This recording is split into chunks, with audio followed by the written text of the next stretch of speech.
नमस्कार, प्रणाम। जय जगन्नाथ।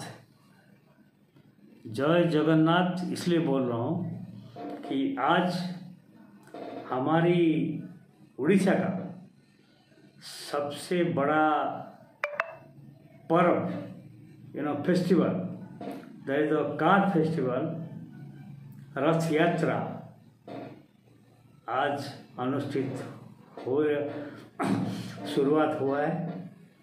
9 दिन तक चलेगा। महाप्रभु जगन्नाथ अपनी पुरी के मंदिर से निकल के 7 दिन के टूर में निकले हैं।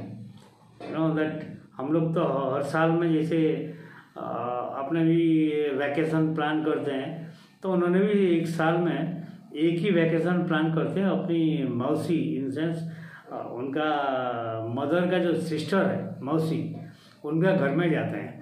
उनका नाम गुंडीचा है, घर में जाते हैं। ये एक ट्रेडिशनल उड़ीसा का फेस्टिवल है और हम लोग मानते हैं एक्चुअली जगन्नाथ जी है जगत का नाथ। We consider him as a universal universal God. Actually he is a god of the universe. सारा दुनिया का जो ब्रह्मांड का जो भगवान है वो लॉर्ड जगन्नाथ है। और वो एपिक में जाएंगे, वो he is a incarnation of Lord Krishna and उसके बहुत सारी चीज़ें उसका पर में डिस्कशन में नहीं जाएंगे, because I may be wrong, I may be right, ऐसा है। Don't want to get into controversy, but this is one of the biggest festival of Odisha. Not only Odisha, you see world का अटलास में जो भी देश में आप उंगली मार दो ना, सब जगह पे जगन्नाथ का रथ यात्रा आज हो रहा है सारे विश्व भर में। तो कल आप टीवी में देखिए, नेट में सर्च कीजिए, सब जगह आपको मिल जाएगा, क्लिपिंग मिल जाएगा। अमेरिका हो, इंग्लैंड हो, सऊदी हो, जेड्डा हो, इवन पाकिस्तान में भी होता होगा। तो इसका साथ मैं जगन्नाथ जी को फिर से प्रणाम करके आज का वीडियो में शुरू करता हूँ। आज का वीडियो में टॉपिक सोचा था लेने के लिए शंघाई कोऑपरेशन ऑर्गेनाइजेशन एससीओ, साथ में थोड़ा ब्रिक्स भी लेने का सोचा था, लेकिन लंबा हो जाएगा। लेकिन ब्रिक्स को मैं हिट दे के जाऊँगा, फिर नेटो का ऊपर जाऊँगा, नेटो में थोड़ा टच करके जाऊँगा, बेसिकली जियो पॉलिटिक्स। ओके। राजनाथ सिंह अभी जो चिंगडू एक जगह है चाइना में, वहाँ पर अपना एससीओ का कॉर्पोरेशन का जो एक conference, annual conference of the defence ministers, उनका ऑर्गेनाइज किया गया था 25 एंड 26, टुडे 27 किया गया था। हमारा डिफेंस मिनिस्टर राजनाथ सिंह उसमें उसको अटेंड किया था। मैं पहले एससीओ का थोड़ा बैकग्राउंड देता हूँ एक्चुअली, आप लोग को थोड़ा बहुत हेल्प होगा एससीओ बैकग्राउंड के लिए। एससीओ जो है ये 2001 में एस्टेब्लिश हुआ था कुछ कंट्री को लेके। उनका जो ठीक है 2001 में और एक ब्रिक्स पे हुआ था, ब्रिक्स ऊपर में बाद में आऊँगा।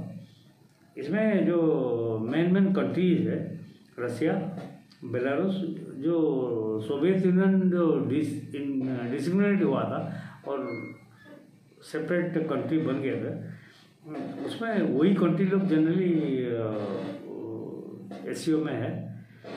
रसिया, Belarus, Kazakhstan, Uzbekistan, Kyrgyzstan, Tajikistan, बाद में जो बाहर का country Iran, India, China, Pakistan, ये सब ज्वाइन किए हैं। इंडिया को एंट्री मिला 2001 में एस्टेब्लिश हुआ था। ब्रिक्स भी वहाँ पर उस टाइम पे एस्टेब्लिश हुआ था। इंडिया और पाकिस्तान, जैसे चाइना था इसलिए इंडिया का सब लोग चाहते थे इंडिया ज्वाइन करे। इंडिया ज्वाइन किया 2017 में, तो चाइना इंसिस्ट करके पाकिस्तान को अंदर घुसा दिया 2007 में। तो 2023 में इसमें क्या होता है ना, उनका जो चैप्टर होता है, मैं पूरे डिफेंस में बता रहा हूँ, उनका चैप्टर में लिखा हुआ है principles, sovereignty, territorial integrity, non interference in internal affairs, mutual respect, understanding and equality among member states. ये उनका चैप्टर है। उनका एक चैप्टर में सेक्शन 9 है कि जब एससीओ का जो मीटिंग होता है उसमें कोई बायलेटरल इशू जो डिस्कस नहीं किया जाए तो रेज नहीं किया जाएगा। बायलेटरल इशू आपस में करने का, ये इसमें 2023 में ये रोटेशनल मेंबरशिप है। 2023 में हमने भी ऑर्गेनाइज किया था दिल्ली में। चाइना का प्रेसिडेंट शी जिनपिंग भी आए थे, उसका फोटो वगैरह सब अवेलेबल है। और अभी in the rotational membership China is conducting 2025 में कंडक्ट किए। अभी राजनाथ सिंह गए। बेसिकली और थोड़ा मैं ब्रेक देता हूँ इसमें। मैं ब्रिक्स को इंक्लूड नहीं करता हूँ। ब्रिक्स के बारे में जब सेपरेट वीडियो बनाऊंगा इसमें जस्ट पासिंग रेफरेंस दूंगा मैं। एक हेड ऑफ स्टेट्स होते हैं जो प्रेसिडेंट होता है, एक हेड ऑफ गवर्नमेंट होता है जो प्राइम मिनिस्टर होते हैं, बाकी defence minister, finance ministers, national security advisers, ऐसे साल भर उनका कुछ कुछ कार्यक्रम चलता है। आज इंडिया में हुआ, कल रशिया में हुआ, कल उधर हुआ, कल इधर हुआ, ये चलता रहता है। तो ये जो एससीओ का मीटिंग था, जब राजनाथ सिंह गए थे 25 और 26 2 दिन का था, उससे 3 दिन पहले अजीत डोभाल जो नेशनल सिक्योरिटी एडवाइजर जो वो वहाँ पर पहुँच गए थे। तो ये डिफेंस मिनिस्टर का जो कॉन्फ्रेंस था एक्चुअली, हेड ऑफ स्टेट और हेड ऑफ गवर्नमेंट का नहीं था, इसलिए मोदी जी गए नहीं। डिफेंस मिनिस्टर राजनाथ सिंह उसको अटेंड किए। जब फॉरेन मिनिस्टर आएगा तो जयशंकर जी अटेंड करते हैं और बाकी ऐसे आज पर तो प्रोटोकॉल करते हैं। डोभाल साहब ने 3 दिन पहले जाके पहुँचे थे। उन्होंने कोशिश किया था एक बेस शायर करने के लिए, एक अच्छा सा जॉइंट डिक्लेरेशन हो। और एक बार मैं देखता हूँ क्या मिसिंग समथिंग, नो। मैं सोच रहा था कि वो जो डेप्साइंग एंड कैसे वो जो डोनाच एरिया में आने के लिए, लेकिन वो ब्रिक्स में आऊँगा, इसमें नहीं आऊँगा। लेकिन एससीओ में वो ब्रेक थ्रू वाला मैं बताता हूँ कहाँ हुआ था। तो पहले मैं इसका जो कंक्लूजन कर लेता हूँ, क्या हुआ क्या नहीं हुआ। तो सब ने अपने अपने मत रखा।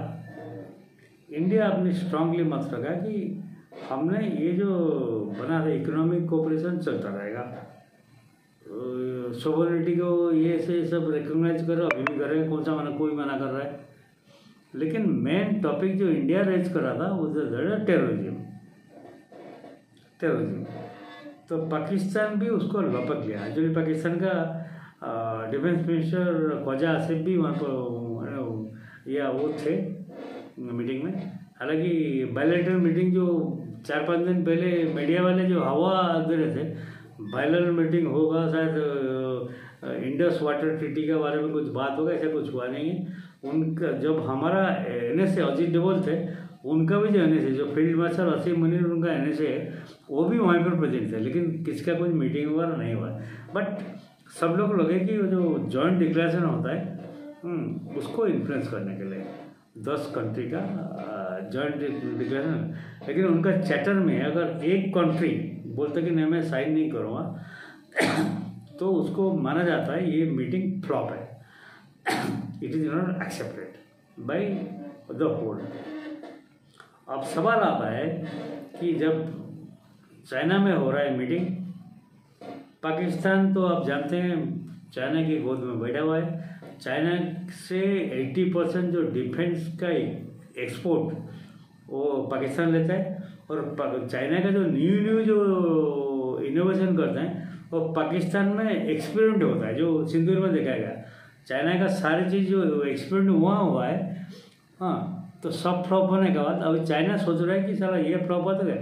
मतलब चाइना खुद का एक्सपेरिमेंट का कोई ग्राउंड नहीं है, एक्सपेरिमेंट के लिए वही पाकिस्तान है। तो पाकिस्तान को चाइना छोड़ नहीं सकता है। और पाकिस्तान में जब तक आर्मी है, जब तक आतंकवाद है, तब तक आर्मी है। आतंकवाद खत्म हो जाएगा तो आर्मी भी खत्म हो जाएगा। जब आर्मी खत्म हो जाएगा तो चाइना का वजूद कोई नहीं रहेगा, उसका जो ये नहीं रहेगा। सिपेक कॉरिडोर, वहाँ से जाके यहाँ जाके चबार गदर पोर्ट में पहुँचा है, कोटा बलूचिस्तान का अंदर। तो ये चाइना का है, तो चाइना का ये मजबूरी है कि पाकिस्तान को सपोर्ट करना है। तो चाइना ने जब जैसे कि ड्राफ्ट किया, उसमें बलूचिस्तान का हिस्सा कुछ आ गया बलूचिस्तान में। हम तो कॉमन ड्राफ्ट कहते हैं, मतलब economical development, sovereignty and internal affair समझे ना, था हम ये नहीं करेंगे। पाकिस्तान ने पहले उठाया बायलैटरल इशू, उसका जो भाषण का टाइम आया, ख्वाजा शरीफ का, उसने बोला कि ये जो जाफर एक्सप्रेस को जो हाईजैक हुआ, बलूचिस्तान में हाईजैक हुआ, ये बहुत चीज़ें इसके पीछे इंडिया का हाथ है। जब उसने बायलैटरल इशू उठाया, इश्यू में वो अलाउड नहीं है, तो राजनाथ सिंह का जब टर्न आया, उन्होंने बोला पहलगाम में, ये तो उन्होंने वही किया ना, ये किया है, तो ये चीज़ फंस गया है। तो उसमें जो वर्ल्ड लीडर जो 10 बड़े हुए थे ना, उन्होंने जो ड्राफ्ट हुआ, चाइना ड्राफ्ट पेश कर दिया, मतलब इसमें साइन करना है, उसमें पहलगाम का जो नाम नहीं था, लेकिन बलूचिस्तान का जो जाफर एक्सप्रेस का नाम था, उसमें इंडिया का नाम था। राजनाथ सिंह ने उठे, वो पेपर को फाड़े, उठ के चल दिए, बोले ऐसा हम कोई साइन नहीं करेंगे, ये गलत चीज़ है। तुम अगर बलूचिस्तान का इशू उठाते हो तो पहलगाम का इशू भी वहाँ पर रहना चाहिए। कोई भी देशभक्त यही चाहेगा, वो रहना चाहिए। तो कोई एग्री नहीं हुए, तो उन्होंने फाड़ के उठ के चल दिए, फ्लाइट पकड़े और वापस बैक टू इंडिया। उससे पहले अजीत डोभाल ट्राई किए थे कुछ ऐसे करने के लिए, वो चाइनीज का डिफेंस मिनिस्टर वांग से मिले थे, मिलके वो कुछ सेटिंग कर रहे थे ऐसे, लेकिन वो सेटिंग काम नहीं दिया, क्योंकि वहाँ पर शी जिनपिंग अंकल जो बैठे हुए हैं, हाँ, वो बोले नहीं, पाकिस्तान जो बोलेगा वही होगा, ड्राफ्ट ऐसे ही बनाया गया है। तो ऐसे जब हुआ तो उसके बाद क्या हुआ कि अभी दो तरह से देखना चाहिए। 9 कंट्री और थे, इंडिया ऑब्जेक्ट किया, तो 9 कंट्री में से और भी 1-2 कंट्री जो है ऑब्जेक्ट कर सकते थे। रशिया भी नहीं किया, बाकी जो सेंट्रल ईस्ट कंट्री जो छोटे से बेलारूस जो हमारे साथ अच्छा रिलेशन है, लेकिन वो जब बोले कि चाइना में ऐसा हो रहा है, चाइना एक ड्राफ्ट दिया है, अगर हम उसको कुछ ऑब्जेक्ट करते तो चाइना का बेइज्जती हो जाएगा, हम लोग इतना बड़ा देश है उसका पास आए हैं, वो इधर उधर करके बेइज्जती नहीं करें, तो इंडिया अच्छा किया, हो गया, तो हमारा दोस्त भी कट गया, we should not feel guilty and objection तो वही कर दिया ना, तो कैंसिल हो गया। G7 जब मीटिंग हुआ था, आपको याद होगा, मैं उसका और वीडियो किया था, उसमें भी एक जॉइंट डिक्लेरेशन साइन नहीं हो पाया था, क्योंकि आजकल जियोपॉलिटिक्स इतना कॉम्प्लेक्स हो गया है, इट इज़ वेरी डिफ़िकल्ट। कौन सा ब्लॉक में कौन है, क्या ब्लॉक क्या है। अभी देखिए, आई थिंक जुलाई 6-7 2 दिन ब्राज़ील का कैपिटल लियो में अपना ब्रिक्स का शिखर सम्मेलन होगा, जिसमें prime minister Modi has been invited, he will be visiting. उसमें क्या हुआ, फिर खेल फंस गया उसमें भी शायद कोई जॉइंट वगैरह नहीं आएगा। ये ब्राज़ील जो है इंडिया का बड़ा फ़ैन हो गया है आजकल, तो इंडिया का सब बहुत बड़ा फ़ैन है। हालांकि ऊपर कुछ फोरम में नहीं बोल पाते हैं, लेकिन अंदर से मोदी जी आप करते रहिए, हम थोड़ा बहुत मैनेज करते रहेंगे, ऐसा होता है। मतलब अपना जो काफ़ी बैकडोर डिप्लोमेसी जो कहते हैं ना, वो काफ़ी अच्छे से चलता है। तो ब्राज़ील ने सबको बुलाया, जितना ब्रिक्स का जो कंट्रीज है उसका उन्होंने डिटेल वीडियो, ब्रिक्स का कौन कौन कंट्री है, साउथ अफ्रीका कब आया, शुरुआत भी 2001 में हुआ था, इंडिया प्राइम मेंबर था एससीओ में, लेकिन इंडिया 2017 में ज्वाइन किया। तो ब्रिक्स में तो इंडिया पुराना है, फाउंडिंग मेंबर है। ब्रिक्स का जो बैंक है उसमें भी इंडिया, एससीओ का जो शंघाई बैंक है उसमें भी इंडिया मेंबर है, उसमें भी वो कंट्रीब्यूट करता है और ये करता है। तो उनका तो president Zulu something like that, you know those things bit difficult to pronounce. तो उन्होंने क्या किया कि जिनपिंग को बुलाया, रशियन प्रेसिडेंट पुतिन को बुलाया, सबको बुलाया, सब लोग जाएंगे, मोदी भी जाएंगे, लेकिन उन्होंने क्या किया, थोड़ा ट्विस्ट कर दिया, गेम में ट्विस्ट कर दिया। उन्होंने एक डिनर जो है, जनरली जो हेड ऑफ स्टेट रहते हैं उनका एक स्टेट डिनर होता है, सब लोग डिनर करते हैं, और एक स्पेशल पर्सनल डिनर उन्होंने मोदी के लिए रखा, मतलब Julu and Modi personal dinner. उसको सी जिनपिंग साहब बोल क्या है, मोदी को पर्सनल डिनर को बुलाया, मुझे क्यों डिनर को नहीं बुलाया, बोले मैं नहीं जाऊँगा। तो उन्होंने अपना प्राइम मिनिस्टर इसको भेज रहा है, सी Jinping will not be available. और पुतिन साहब का तो मजबूरी है, एक्चुअली एक इंटरनेशनल कोर्ट ऑफ जस्टिस जो उनका नाम पे एक वारंट इश्यू किया हुआ है, जो ये है, तो वो बोलेंगे नहीं क्यों जाऊँगा। एंड उसमें जाने से क्या जो ब्राज़ील का जो प्रेसिडेंट है उनको एम्बरेसमेंट हो जाएगा, मतलब उनको एक कैच 22 सिचुएशन में डाल देंगे। तो क्यों सबका डिनर लंच वगैरह ख़राब करना है, चलना तो वो भी अपना कोई प्रतिनिधि वगैरह भेज देते हैं। तो ये भी ब्रिक्स का देखते हैं क्या होता है कैसा नहीं, लेकिन ब्रिक्स का जो कॉन्फ़िगरेशन कैसा बना के उसके लिए मैं एक सेपरेट वीडियो बनाऊंगा, उनका जो चैटर क्या है इसके लिए सेपरेट वीडियो में बनाऊंगा। नाटो के बारे में भी लंबा बोल सकता हूँ, लेकिन अभी इतना बोल रहा हूँ, जो ट्रम्प साहब ने गए थे नाटो का ये में कल की बात है, उन्होंने वहाँ भी बोल दिया कि देखो इजराइल और ईरान का सीज फायर मैंने करा दिया, और इंडिया और पाकिस्तान का जो उनको ट्रेड का धमकी देकर मैंने सीज फायर, तो वो भी अपना जो बूस्टिंग पैरल, कल ही मैंने वीडियो किया था, जो ट्रम्प का जो ये थोड़ा ढीला हुआ है, ये ढीला हुआ है, उसको थोड़ा ये चाहिए, सॉफ्ट ट्रीटमेंट चाहिए। वैसे भी नाटो वाले भी उसका कोई मतलब सीरियसली लेते नहीं, हाँ ये प्लीज चाय पियो, ड्रिंक करो, ये करो, नाटो जिंदाबाद, ट्रम्प जिंदाबाद, ऐसे करके वो कर देते हैं, वो जानते हैं उसको सीरियसली लेते नहीं हैं। उसने कर दिया कि नहीं सब लोग, मैं डिफेंस वगैरह इतना साल पैसा खर्चा करके तुम्हारा अम्ब्रेला जो डिफेंस अम्ब्रेला दिया है मैं नहीं दूंगा, तुम लोग अपनी जीडीपी का 5% तुम खर्चा करके अपनी डिफेंस बढ़ाओ। सबने कुछ एग्री हुआ है, कुछ एग्री नहीं, स्पेन है, फिनलैंड है, छोटे छोटे कंट्रीज है, there happy they don't have NATO का जो अमेरिका का नाटो के कवर में है, तो उनको पता है कि कोई एक्सटर्नल थ्रेट वगैरह नहीं है, तो अपनी क्यों डिफेंस वगैरह खर्चा करेगा, अपनी पब्लिक के लिए वेलफेयर खर्चा करेगा ना। एक पुलिस रहेगा जो कोई क्राइम ब्रांच देखेगा, वैसे ये डिफेंस हवाई जहाज, ये जो रॉकेट मिसाइल करने की कोई जरूरत नहीं, तो वो पैसा बच जाता तो अपनी वो प्रोग्रेस में यूज़ करते हैं। ये बोला नहीं सब 5% ऑफ जीडीपी को खर्चा करेंगे, तो उन्होंने कुछ बोला हाँ, कोई कंट्री बोले हाँ, कोई कंट्री ना। एनीवे उसका पर मैं डिटेल वीडियो कभी दूसरी बार बनाऊंगा, ब्रिक्स का पर भी एक वीडियो बनाऊंगा। और एक बात मैं एक वीडियो बनाने के लिए बहुत दिन से सोच रहा हूँ एक्चुअली, इजराइल का टोटली हिस्ट्री, उसका पर एक इजराइल कैसे बना, क्यों बना, और अभी उसका कंडीशन क्या है, ये उसका पर। और एक जो चीज़ है मैं आपको बता रहा हूँ, एक्चुअली आप लोग जानते नहीं किस ज़माने में था जब इजराइल और ईरान जो जिगरी दोस्त थे, जिगरी दोस्त लंगोटिया थे, लेकिन आज वो जानी दुश्मन कैसे बन गए।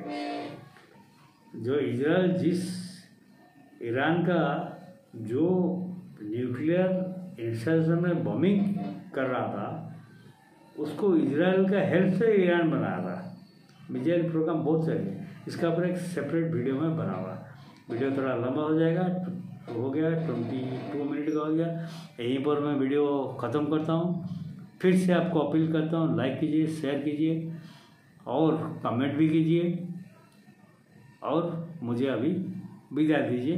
जय जगन्नाथ, वंदे मातरम, भारत माता की जय।